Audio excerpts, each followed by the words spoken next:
Həqiqətən də möcüzədir. Görünüşünə diqqətlə baxsanız, ağciyərlərə nə qədər bənzədiyini görəcəksiniz. Elə ən çox müalicə etdiyi orqan da ağciyərlərdir. Siqaret çəkib ağciyərlərini qara günə qoyanlar. Cəvizin iç pərdəsini mütəmadi olaraq dəmləyib içsəniz, həm quru, həm də bəlğəmli öskürəkdən canınızı qurtara bilərsiniz. Bu elə bir təsirli vasitədir ki, demək olar ki, tənəffüs yollarını yeniləyir, bronxları açır. Ağciyərlərin sağlam qalmasını və təmizlənməsini istəyirsinizsə, bu dəmləməni için. İmmunitet sistemini də gücləndirir. Soyuq dəymə və qrip kimi xəstəliklərin sağalma prosesinə kömək edir.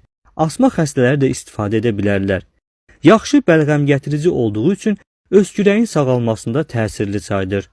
Qoz pərdəsindən hazırlanan bu çay ağız qoxusunu aradan qaldırmaqda da təsirlidir.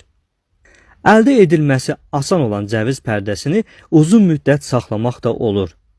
Cəvizi qabıqlı alın, həm içini sveji yeyin, həm də qabığını və iç pərdəsini də dəmləyib için. Gün ərzində 2 stəkandan çox içməyin.